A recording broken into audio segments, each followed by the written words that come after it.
Welcome to the Real News Network. I'm Jessica Devereaux in Baltimore. In South Africa, miners have rejected a 9% wage increase offer from the platinum industry as their strike enters its second week. Tens of thousands of members of the Association of Mine Workers and Construction Union, or AMCU, walked off the job last week to protest harsh working conditions.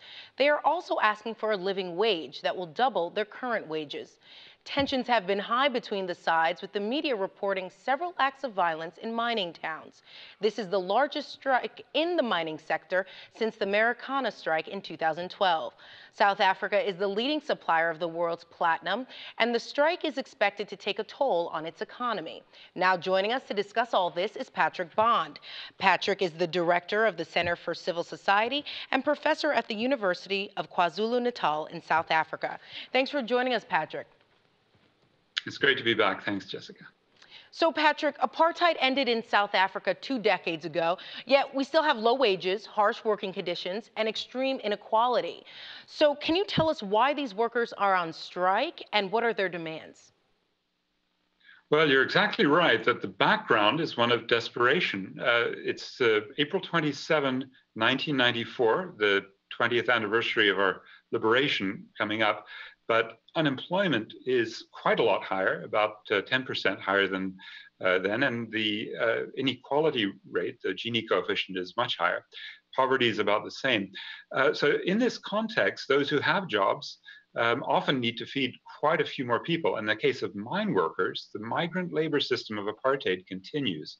And indeed, for the Marikana platinum miners and the others in the platinum belt, they often have a family locally, plus back in their original home areas, the old Bantustans. And that plus the credit system being completely out of control and massive consumer debt, what are called machinistas, loan sharks here, have really taken away the pay packets through stop orders, garnishee orders, on these miners' salaries. So they've been demanding an increase from around $400 a month for the starting wage to a starting wage of about $1,100 US. And the big platinum companies don't obviously want to give that kind of concession to some 70,000 workers now on strike. And the price of platinum's gone up because of the anticipated supply constraint, since South Africa supplies 80% of the world market. The share prices of the companies have gone up, but the South African economy is crashing. Our currency, along with, I suppose, the Argentine peso, really lead the fragile five economies. South Africa was once considered a rising brick, one of the Brazil, Russia, India, China, South Africa new bloc, the BRICS bloc. But it's a very tumultuous situation, and it's also with memories a year and a half ago of the massacre of 34 mine workers in the very same space where this strike is going on. It's really reminded many in the working class of the need for quite dramatic changes in the political configuration, with an election probably in May, a national election, and with the largest union having just broken away from the ruling party. That's the Metal Workers Union, the National Union of Metal Workers, NUMSA. There is a great fluidity that I haven't seen in my 25 years living in this country. You mentioned Marikana and the massacre that took place there. Can you speak a little bit more about the significance of the strike being launched from that location? It's so significant because no one's really found out who ordered these shots to be fired and under what conditions, though for about a year we've had a commission looking into this, the Farlam Commission, and it has unveiled some secret police video and emails that are very, very incriminating for the police, because it seems now that instead of the original media reports from August 2012, in which the mine workers were allegedly charging the police with their machetes, their knives, and then were mowed down by automatic police fire. Instead, those workers now, with new videotape that was previously unavailable, were actually walking more casually, and then began to panic as they saw barbed wire being rolled out. And that Farlam Commission investigation also showed the number 2 man in the ruling party, Cyril Ramaphosa, formerly a mine worker leader, having sent some emails, again, very incriminating, as a 9% owner of Lonmin, the main company under strike at that time. That company then calling in the police, calling in the mining minister. In other words, a very important connection, maybe collusion is the proper word, between big business, big government, and a police force that then and still today seems ready to shoot to kill. Indeed, Jessica, in the same municipality as Marikana 2 weeks ago, people who were protesting because they didn't have any water for weeks were then mowed down. 4 were shot dead by police, what was reported to be a peaceful protest. Another protester shot dead just west of Johannesburg in another mining community last week. And then 2 days ago, 2 more civilians shot dead in protests against police in another agricultural area north of the mining belt. In other words, the police are now seeming to be quite panicky, using automatic fire, not rubber bullets or tear gas at the slightest provocation. It's a very, very dangerous time to be an activist in South Africa. And Patrick, I want to speak about the government's role in all of this, and specifically speak about the African National Congress. What is their position on the strike, and what is motivating that position?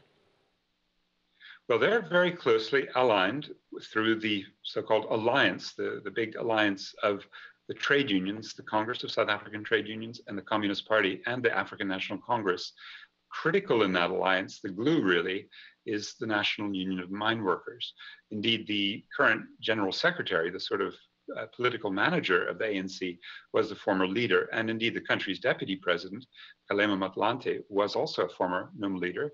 And the incoming deputy president, Jacob Zuma, Cyril Ramaphosa, the man with the Lonmin connections, also had been a NUM leader. So this is the union to have a ladder into government. And as a result, it seems that this union, which has become very cozy with big business, some call it really the sweetheart union, this union is panicking. It's lost tens of thousands of its members who feel that the leadership are too close to corporations and too close to the government. And as a result, from being the largest union in South Africa about a year ago, NUM has now descended to about number 4. And what that means for the ANC government is they've really lost the confidence of organized workers, at least a large fraction, represented perhaps best by the National Union of Metal Workers, NUMSA. And with the walkout in about a month ago of NUMSA away from the ANC alliance, what we now see is a reconfiguration of the left. This week, NUMSA is holding meetings all over the country, and especially in Johannesburg on Saturday, with its social movement partners that I think in the coming months, maybe years, will become, as it's being called, a united front of the independent left. So we're seeing really a configuration of independent civil society, social movements, these very, very prolific protesters.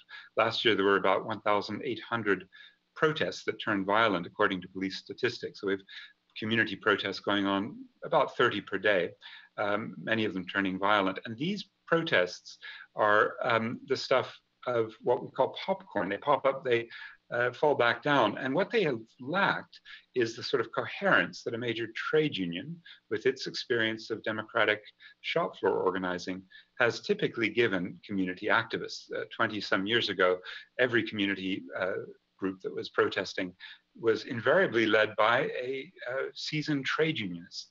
And in the 1990s, many of those trade unionists had better wages. They moved out of the lowest income communities. And as a result, what we've seen the last few years, a huge uprise of protests, but without much direction and no ideology. And that may now change.